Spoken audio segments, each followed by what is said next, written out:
बहुत important lecture है, तो इसको हम स्टार्ट करते हैं। फर्स्ट एमसीक्यूज हमारे पास कहते हैं इसमें कि successful and systematic academic working of classes in the school depends on. तो ये कहता है कि सक्सेसफुल एंड सिस्टमेटिक यानी कि सक्सेसफुल कामयाबी से और एक सिस्टम के तहत एकेडमिक वर्किंग ऑफ क्लासेस, जो एकेडमिक की क्लासेस होती हैं उनका जो काम होता है यानी कि एक रूटीन से जो क्लासेस हम लेते हैं स्कूल में, तो किसके ऊपर डिपेंड करता है। कहता है कौन सा फैक्टर है जिसके ऊपर डिपेंड करता है।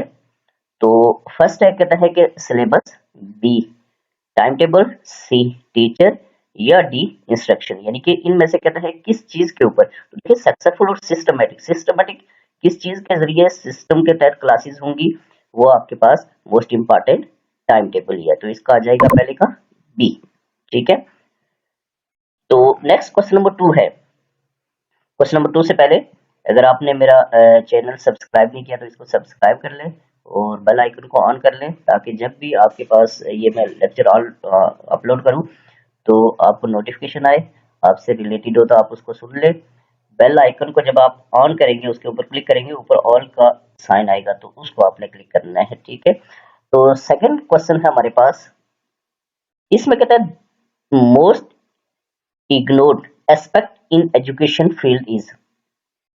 यानी कि आपके पास कहता है कि जो हमारे पास एजुकेशन फील्ड है उसमें कौन सा एस्पेक्ट है जो इग्नोर किया जाता है मोस्टली।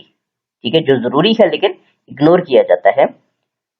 ए कहता है monitoring aspect, B trend of teachers, और सी में कहता है प्लानिंग एस्पेक्ट, या डी रिसर्च एंड डेवलपमेंट।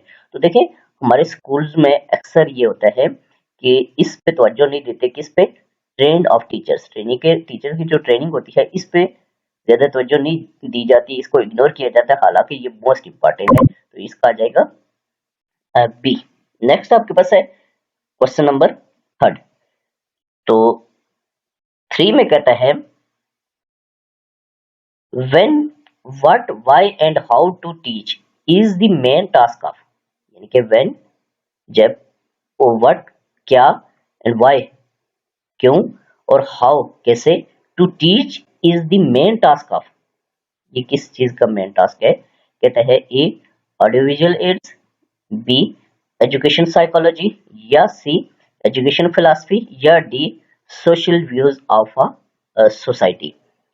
तो थर्ड का आपके पास आ जाएगा ये when, what, why and how, ये एजुकेशन साइकोलॉजी होती है। ठीक है, नेक्स्ट आपके पास है क्वेश्चन नंबर 4। इसमें कहता है according to home curriculum is the plan for learning.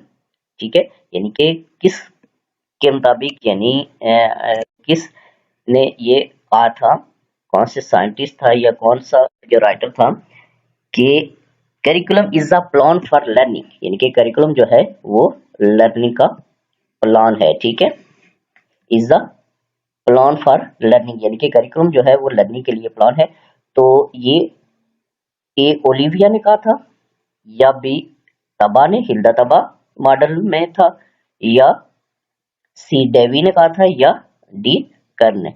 तो क्वेश्चन नंबर 4 जो है इसका ये हिल्दा तबा ने कहा था। ठीक है, वेरी इंपॉर्टेंट। नेक्स्ट आपके पास है क्वेश्चन नंबर 5। इसमें कहता है for better teaching learning process the best method is. कहता है कि फॉर बेटर टीचिंग यानी कि अच्छी टीचिंग के लिए, बेहतर टीचिंग के लिए, लर्निंग प्रोसेस के लिए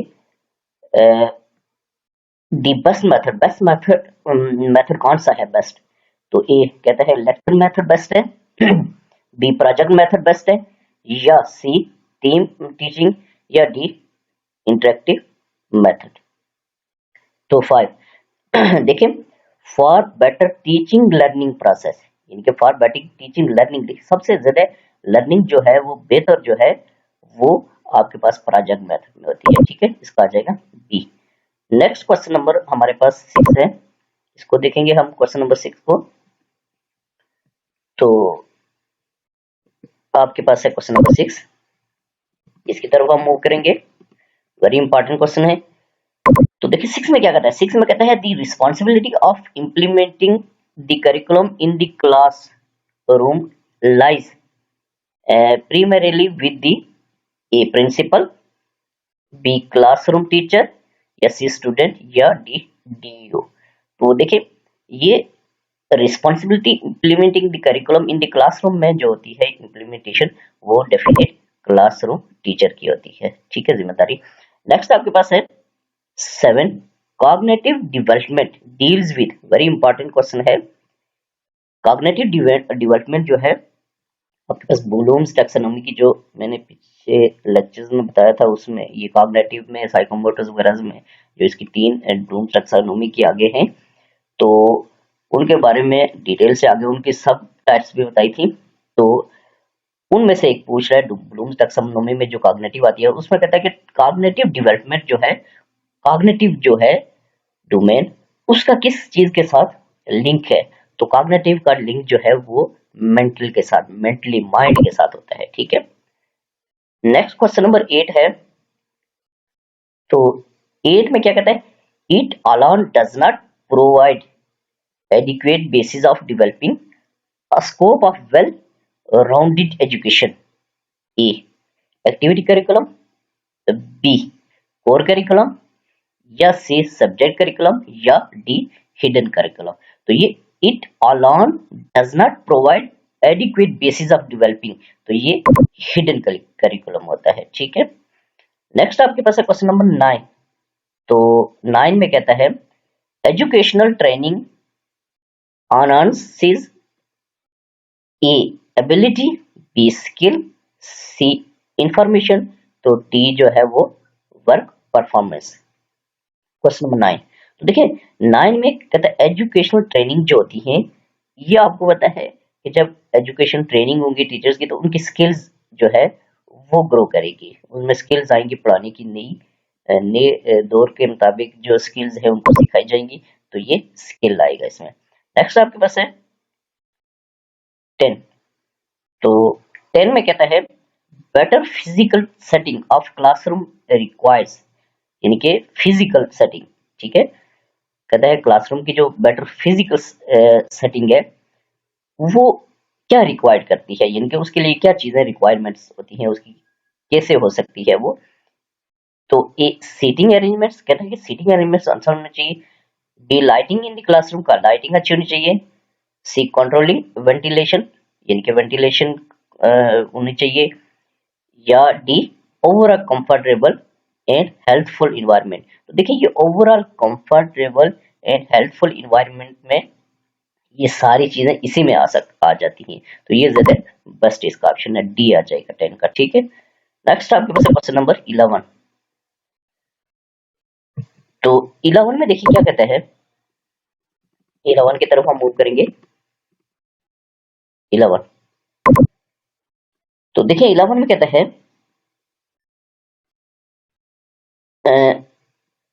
स्टूडेंट्स आर एक्टिव इन, यानी कि स्टूडेंट जो है होते हैं वो कौन किस में ज्यादा एक्टिव होते हैं, किस में वो ज्यादा, यानी कि उनकी स्किल्स जो है या उनकी लर्निंग जो है वो बहुत ज्यादा अच्छी होती है, या फिर आपके पास वहां पे वो एक्टिव होकर काम करते हैं। ये प्रोजेक्ट मेथड में होते हैं, या रिसाइटेशन मेथड में, या सी लेक्चर मेथड में, या डी इंक्वायरी मेथड में। तो देखिए स्टूडेंट्स जो हैं वो ज्यादा एक्टिव होते हैं किसमें, प्रोजेक्ट मेथड में, ठीक है। क्वेश्चन नंबर 12 है नेक्स्ट। तो 12 में कहता है what do you mean by 3 RS, यानी कि 3 RS से क्या मतलब आप लेते हैं 12। तो कहते हैं reading, listening, understanding, reading, writing, eating, reading, writing, arithmetic, या रीडिंग, राइटिंग, लिसनिंग। तो ये 12 का आपके पास आ जाएगा, ये रीडिंग, राइटिंग एंड अर्थमेटिक होता है, ठीक है, और अर्थमेटिक।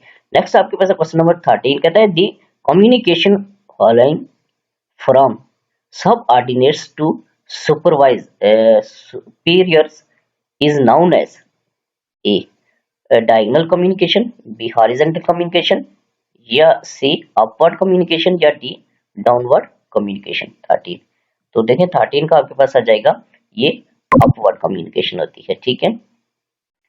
नेक्स्ट आपके पास क्वेश्चन नंबर 14।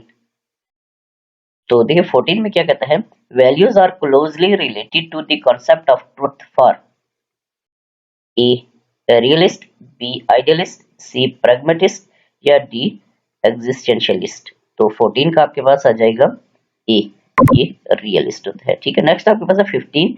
इसमें कहता है the primary task of the teacher is, teacher का जो प्राइमरी टास्क है वो क्या है, तो to teach the prescribed curriculum, to promote habits of conformity to adults demands and expectations, या C to provide diagnostic and remedial aid whenever indicated, या C D using audiovisual aids। देखिए primary task जो होता है सबसे पहले जो उसका जो टास्क है टीचर का वो ज़ाहिर to teach the prescribe curriculum ही है। ठीक है, नेक्स्ट आपके पास है क्वेश्चन नंबर 16। तो 16 को हम देखेंगे अब, 16 की तरफ मूव करेंगे, वेरी इंपॉर्टेंट। ठीक है, तो देखिए 16 में क्या कहता है, 16 में कहता है the education confined to educational institution is, ठीक है, यानी कि इंस्टीट्यूशन में जो एजुकेशन होती है वो आपको मैंने पहले भी बताया था, वो आपके पास होती है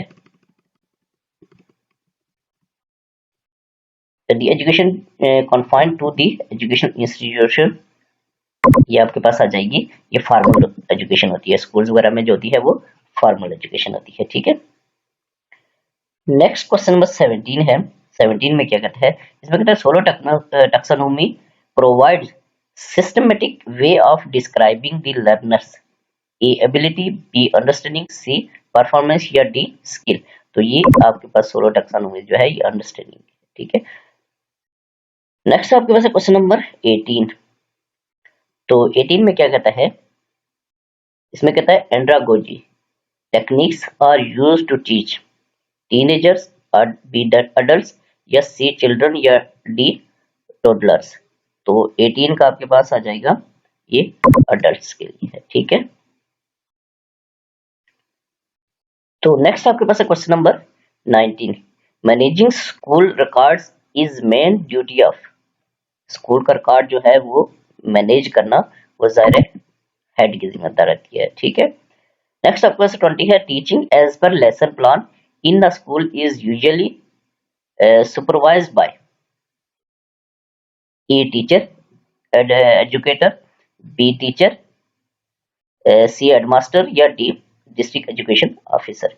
तो 20 का आपके पास आ जाएगा ये हेडमास्टर। ठीक है, teaching as per lesson plan is the in a school is usually supervised by, ये ज़ाहिर हेडमास्टर के थ्रू होगा। ठीक है, नेक्स्ट आपके पास है क्वेश्चन नंबर 21।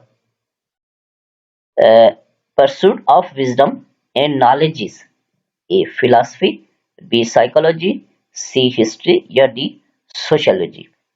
तो 21 का आपके पास आ जाएगा ये आपके पास the pursuit of wisdom and knowledge, तो ये फिलॉसफी में होता है। ठीक है, नेक्स्ट आपके पास है क्वेश्चन नंबर 22। इसको हम देखेंगे, कुछ क्वेश्चन आपके रिपीट हो रहे हैं, वैसे भी जब आप पढ़ते हैं तो आप एक बार नहीं पढ़ेंगे बल्कि 2-3 बार एमसीक्यूज को पढ़ेंगे तो तब जाके आपकी तैयारी होगी। तो अगर कुछ एमसीक्यूज जो है वो रिपीट होते हैं तो उनको आपने घबराना नहीं है आपने। ठीक है, तो कुछ रिपीट हो रहे हैं। ठीक है, तो रिपीट हो रहे हैं तो अच्छी बात है, आपकी तैयारी अच्छी हो जाएगी। नेक्स्ट आपके पास है question number 22।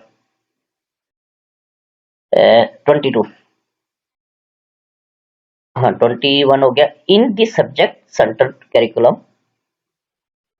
The important element is a division of knowledge, b social study, c mixing of activity या डी साइकोमोटर डेवलपमेंट। 22 का आपके पास आ जाएगा ये डिवीजन ऑफ नॉलेज होगा। नेक्स्ट आपके पास 23 study of great books is at the core of a perennialism, b essentialism, c progressism या डी डिकंस्ट्रक्शनिज्म। तो आपके पास आ जाएगा 23 का ये आपके पास पेरेनियलिज्म होगा। ठीक है, नेक्स्ट 24 है। इसमें कहता है which of the following activity does not fall in the psychomotor domain, a handwriting, b ball throwing, c c आपके पास क्रिएटिंग आइडियाज या डी स्केचिंग। तो 24 का आपके पास आ जाएगा ये क्रिएटिंग आइडियाज। ठीक है, नेक्स्ट हमारे पास है 25। अब हम 25 को देखेंगे, एमसीक्यूज को। 25 25 की तरफ मूव करेंगे तो ये 25 में क्या कहते हैं,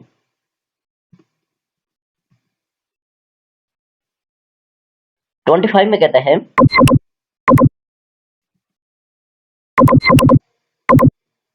25 का आपके पास आ जाएगा the word DDO means drawing and dispersing officer, district development officer, C devaluation and development officer या deputy divisional officer। तो DDO means drawing and dispersing officer होता है। ठीक है ना, इसका मतलब है DDO का मतलब क्या है, drawing and dispersing officer. Next आपके पास क्वेश्चन नंबर 26 में कहता है which is not the characteristic of authoritative administration, a rudeness, b suppressing या दी सुप्रेसिंग दी सबऑर्डिनेट्स या सी स्ट्रिक्ट डिसिप्लिन या डी शेयरिंग। तो क्वेश्चन नंबर 26 का आ जाएगा आपके पास ये शेयरिंग। नेक्स्ट आपके पास है 27 in pre school education the focus of guidance is upon A exploration, B adjustment, C individual analysis या डी ग्रुप गाइडेंस। तो 27 का आपके पास आ जाएगा बी, ये एडजस्टमेंट होता है। ठीक है, नेक्स्ट आपके पास है 28 को हम देखेंगे तो देखिए इसमें कहता है all government grants and expenditure are maintained in a cash register, B acquittance roll या सी कंटीजेंट रजिस्टर या डी बजट रजिस्टर। 28, तो 28 का आपके पास आ जाएगा ये ऑल गवर्नमेंट ग्रांट्स जो होती है वो कैश रजिस्टर में होती है। ठीक है, नेक्स्ट 29 है scientific society was founded by sir Syed Ahmed Khan in, ये हमने पहले भी पढ़ा था 29, तो ये 1964। ठीक है, नेक्स्ट आपके पास है question number 30 at present minimum qualification for recruiting elementary school teacher in Punjab, A BA BEd, B BA MEd या एमए बीएड या डी बीए बीएससी। तो 30 का आपके पास आ जाएगा ये डी, ये 30 का जो है ये आपके पास आ जाएगा at present minimum qualification for recruiting elementary school teacher in Punjab, तो ये बीए बीएससी होना चाहिए। ठीक है, कुछ भी बीए या बीएससी। नेक्स्ट आपके पास है क्वेश्चन नंबर 31 क्वेश्चन को हम देखेंगे अब। ठीक है,